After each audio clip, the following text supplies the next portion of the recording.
His name is Ashton Jeanty. What would you do with him? So here's what I would do.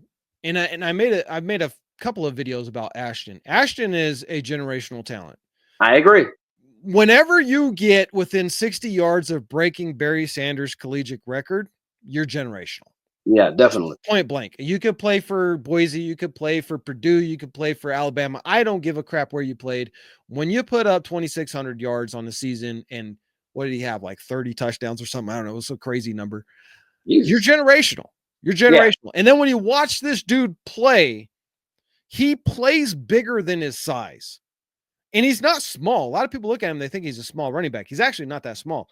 He's average size for a running back. But just the way that he's able to bounce off people and keep his rhythm and his legs under him and his strength to get out of tackles, the dude's generational. So if the Raiders pick Ashton Jeanty at pick number 6, I'm going to celebrate.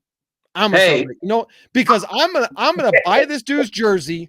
I'm going to put it in a frame because I don't want it to get dirty. And I'm going to save that forever because this dude's going to break records in the NFL.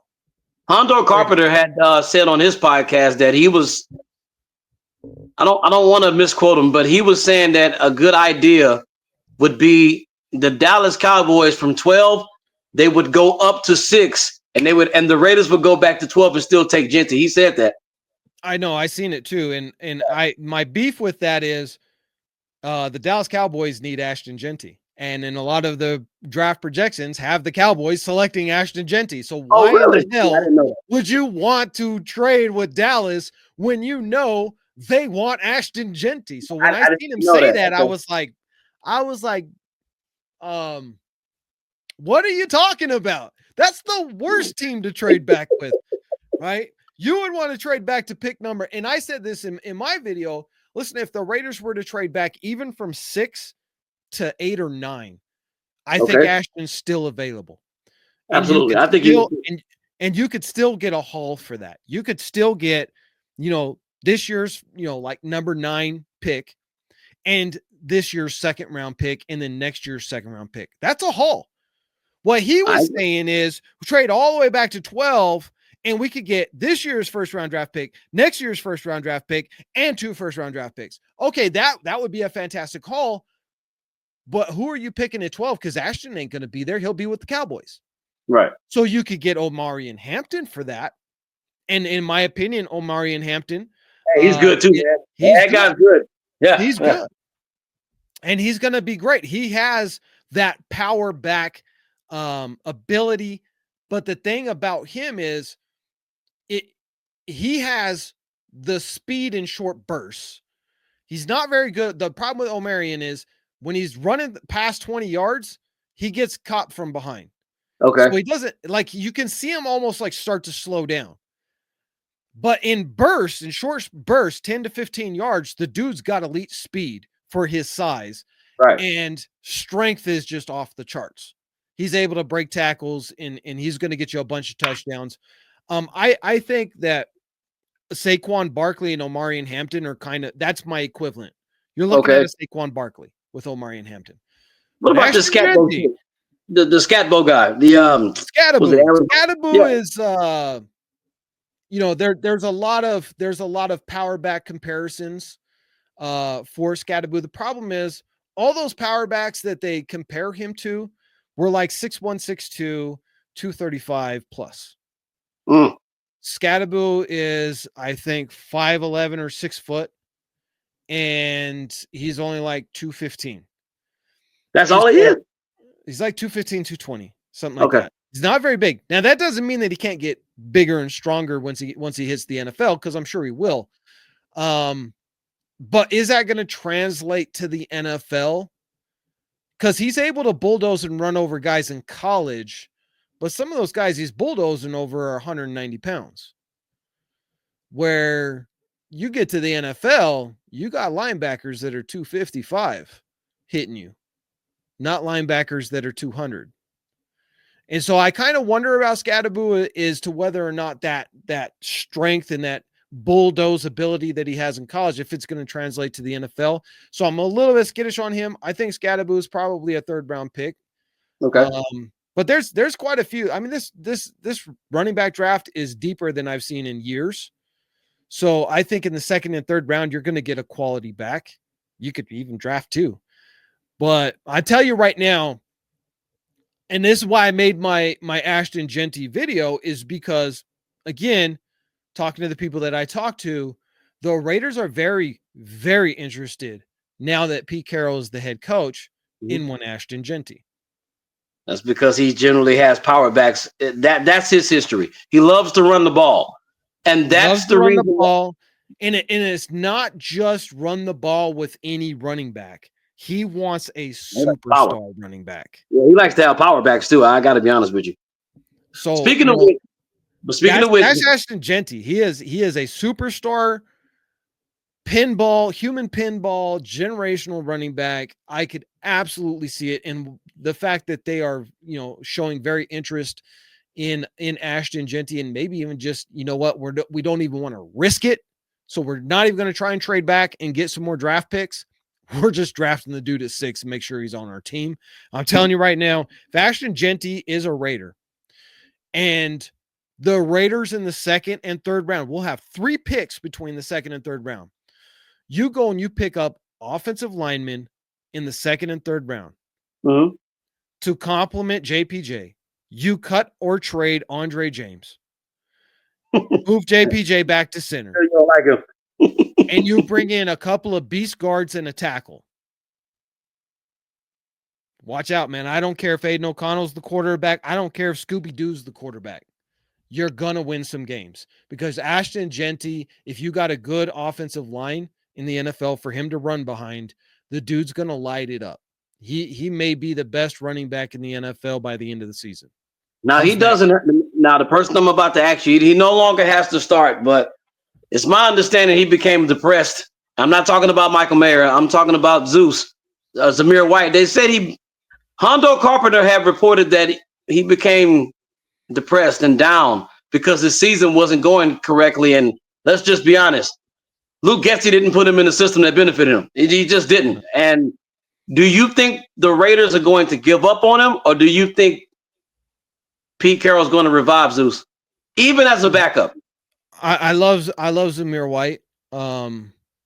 I think Zamir has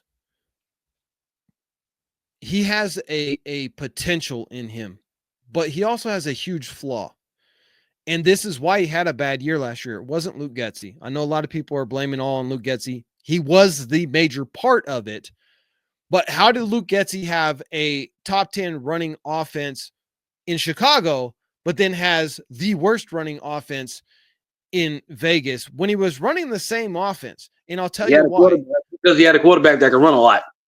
He did too, but if you exclude Justin Fields out of the rush, they were still top 10 in rushing, right? Okay. Running backs had great years. I'll tell you why that happened. Number one, offensive line for the first 6 weeks absolutely stink. We could not up holes. So that was a big part of it. The other big part, though, is we let go of Josh Jacobs. Josh Jacobs is a far better running back than every running back on the Raiders roster right now. That's true. Mm-hmm. And he went to Green Bay and he proved it. Mm-hmm.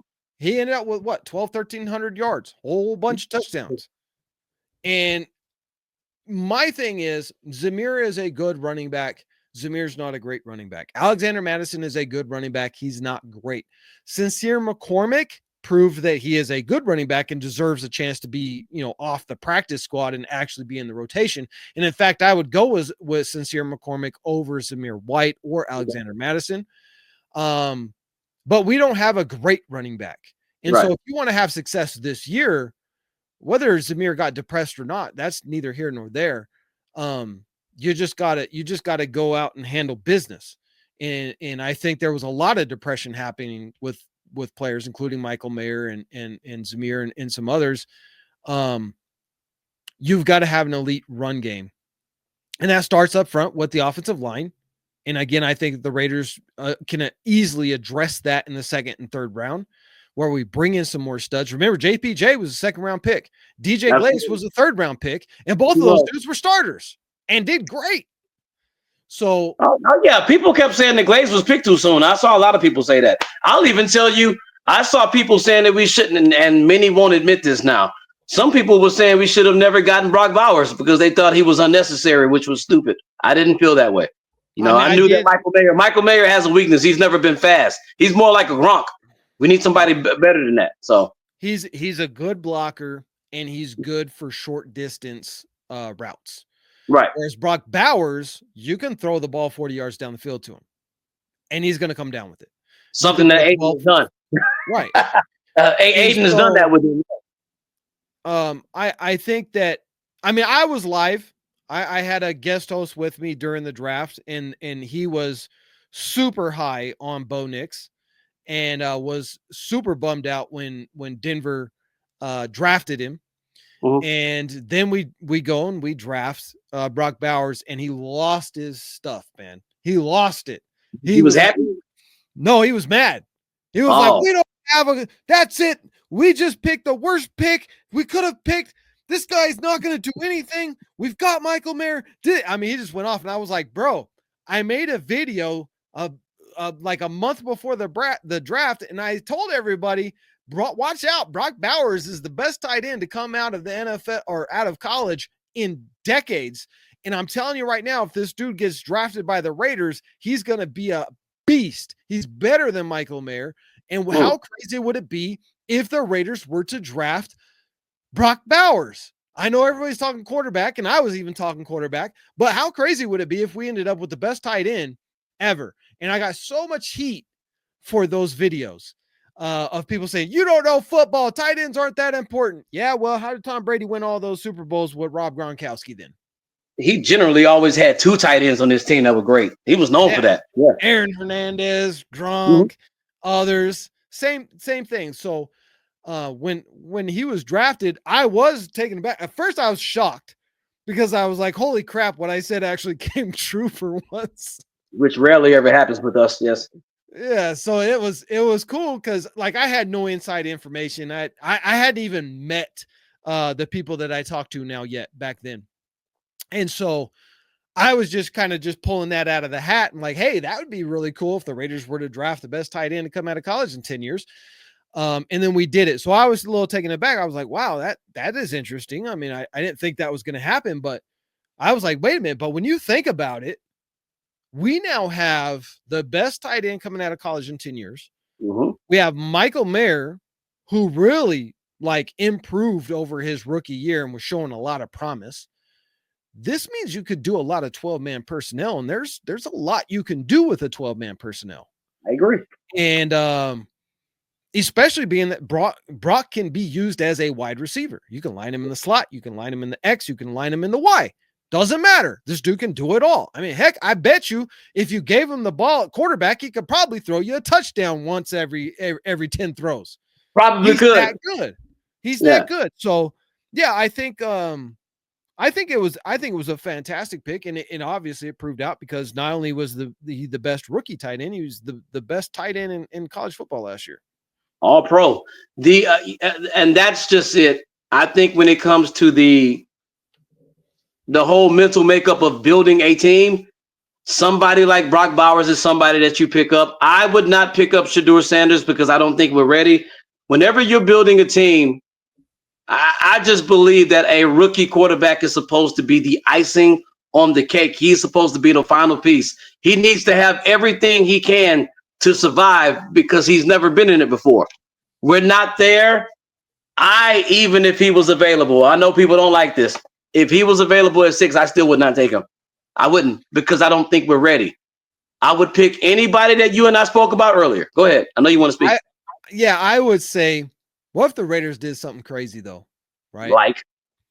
So if Shedeur Sanders is still available at 6, let's say the Jets moved up because we know they need a quarterback. So if the Raiders were to do this and the Jets still were on the board, they would take Shedeur. But let's say the Jets aren't in the equation. What if the Raiders traded back to like pick 15? Shedeur falls. We get 3 first-round draft picks out of it and still draft Shedeur. then you should do that. If you go back that far and you accumulate all these picks, then you get them. But in terms of building a team, Abdul Carter, Mason Graham, of course, Ashton Jeanty. I even heard that I've seen some mock drafts. I don't know his name. I've seen, even at the 6th pick, because of Pete Carroll's reputation, somebody mocked us to a safety. What's that guy's name? There's a really popular safety in this draft. They say he's generational. Yeah, I wouldn't take a safety here. And this is why I wouldn't take a safety. First of all, safeties are not as important as they used to be in today's modern game. Basically, that's what they say about running backs. Yeah, you're setting 2 safeties back in almost every single down. And so really the premier position is corner, because corners now have more responsibility up front off the line than they used to have. Whereas safeties you used to have one safety come up in the box, one safety would be deep. That would be your free safety and your strong safety. But now pretty much they're just sending 2 back deep almost on every single down, and they're letting their linebackers do their job, and they're rushing 4. So safety is not as a premium position. I know that kid's good. I forget his name off the top of my head. I know he's good. But here's the other thing. We drafted Trey Taylor, guy I had on this channel. We drafted Trey Taylor, and he won the award last year, the college award for the best DB in college football. We drafted him in the 7th round. He was a steal. He got hurt in I think in training camp. He's known for the wrong reasons. I know what you're talking about. Yeah, Kermit. You know why I say that. He got tricked into that. He got straight set up, and in fact, like I had to email his agent, man. I had to email his agent and tell him, listen, man, I know the guy who set your boy up, man, and I told Trey this too. I was like, I know the guy who set you up. I would never do that to Trey. And I know my boy who did it. I'm not going to throw his name out there, but I know who did it. I know he just, he's just having fun and whatever, but it kind of put a bad spotlight on Trey Taylor as a rookie. And in fact, this is kind of bad when we as podcasters do stuff like that. If we set them up, then it gives all the other podcasters a bad name, and then their agents don't want to talk to us no more. Fortunately for me, it's not an issue. Trey's agent's a great dude. And so is Trey as well. So should be having them back on the show here pretty soon. But yeah, I remember that. But listen, Trey Taylor, in my opinion, you're going to see a lot of him this year because Marcus Epps ain't coming back. We're letting Marcus Epps walk. He's not that good to begin with. He's not. Well, he doesn't make any plays. He doesn't make plays, and then he's not well liked in the locker room, from what I hear. From what I hear, he's kind of a jerk. Now I don't know if that's true or not, but that's just what people say about him. So, I think Trey Taylor, Polamalu, and if we can get him, I like back. Isaiah, I like. Yeah, him, I like. Yeah, you're gonna see Morag, Isaiah, and you're gonna see Trey Taylor this year. You're gonna see a lot of those three guys. So you do think they're gonna keep Trayvon Merrick? You think they're gonna keep him? You have to. First of all, you drafted the dude in the 2nd round, so you spent a 2nd round on him, and then he's finally hit his peak. Why would you let him go when he's finally hitting his peak? Does anybody know what he's asking for? Financially? Probably top tier safety money, but even then, top tier safety money is not top tier corner money. Right, that makes sense. So he might be getting. I like him. I just wasn't sure. Would you keep Jack Jones? I would keep Jack, yeah, for sure. I think Jack with Pete Carroll is going to be a great combination. I think with Antonio Pierce had that connection with him, was able to keep Jack Jones, his impulses to do crazy things a little bit under control. And once Antonio left, it's like, okay, whoever's going to be the head coach is going to inherit this kid who is very talented and can make big plays, but he also makes big mistakes. if you bring in a coach who can't relate to him and really guide him and coach him and make him a great player, which he has the ability to be, then you got to get rid of him. The second we found out that Pete Carroll was going to be the head coach, I've got no issues. Me neither. I think Jack Jones will have the best year of his career this year under Pete Carroll, because Pete Carroll will know how to coach him to have the best year of his career. Because listen, Pete Carroll's known for his defenses, but if you actually go back and look at the statistics, his defenses weren't all that great. They were like top 15. It's not like they were top 5. Right. But one thing that was always great was that secondary, the Legion of Boom. The Boom, yeah. So I think that if anybody can get the best out of Jack Jones, I think Pete Carroll can absolutely do it, because he relates to his players, and that's really where his specialty comes in, is that secondary. And so I think the secondary is going to be top notch. Okay, before I get out of here, because I got to go pick up the lady, check this out. 6th pick. If Shedeur Sanders is available. You already know how I feel. I say I'm not going to take him. Are you going to take him if he's there, or are you going to pick someone else? Depends on who's there. Obviously, if Shedeur is there, that means Abdul Carter is definitely gone. Okay. Mason Graham may also very well be gone. Who would pick Mason? Who would pick Mason Graham between 1 and 5? As you can see, I like him. It's rather obvious, because I think Christian Wilkins needs a little brother. Well, I think we don't have anybody right there at that defensive tackle spot. I think obviously it depends on the Titans, maybe, depending on how they feel quarterback. Cleveland, if they don't go quarterback, they're going to have to go defense, because they're going to lose Myles Garrett. So they're probably going to go Abdul Carter. That team needs a quarterback. I'm sorry. I honestly think Mason Graham will be there at 6. I don't think anybody will take him before us, just because he's a D tackle, not D end. The reason why I keep asking you that is because there's something telling me he's going to be there at 6. Now your head coach is a defensive mastermind. Yeah. Everybody knows when you building a team, you have to build it in the trenches. That's why I'm asking. Yeah, if you want to beat the Chiefs, if you want to win the AFC West, right? The formula is there. We watched Tampa Bay do it to him in the Super Bowl, and we just watched Philly do it to him in the Super Bowl. Absolutely. You have to have a superior defensive line. And so, in my opinion, last year, first round, offense, Brock Bowers. This year, first round, Abdul Carter, Mason Graham, maybe even James Pierce Jr., who we haven't talked about. Kid out of Tennessee, defensive end. Okay. He is a pure defensive end. Kind of gets in a little bit of trouble sometimes with the run game. Mm-hmm. But as far as a pass rusher, James Pierce Jr. is going to have a fantastic career in the NFL. He's a Max Crosby type of guy, high motor, doesn't want to come off the field, great pass rusher, all kinds of hand moves, checks, all that type of stuff, can do stunts, fool the offensive lineman. He's going to be really good. A lot of draft boards have him picked somewhere in the top 15. So he's a dude. I made a video about him. If you guys haven't seen it, go check it out. You could go that route, or you could go Mason Graham.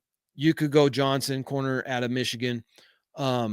Any of those, I think, are a better pick if the Raiders already went and grabbed Sam Darnold, which is it's not my favorite solution to our current issues, but that's the leading narrative right now, is that the Raiders are the number one team interested in a Sam Darnold. That's the narrative. That's the narrative. But you're kind of close. You're kind of close to that organization. Do you think they're going to get him? He is on their board. Damn. Okay. But let me clarify that. So are a lot of other people on the board, because at this stage, they are at the very beginning of looking at everything. They're looking at salary cap. They're looking at the free agency. They're looking and it would not be prudent of them as professionals if you don't have Sam Darnold on the board.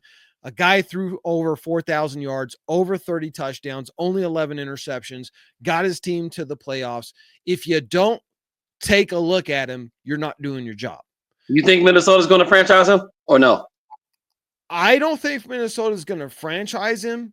I think Minnesota's going to make a long-term deal with him.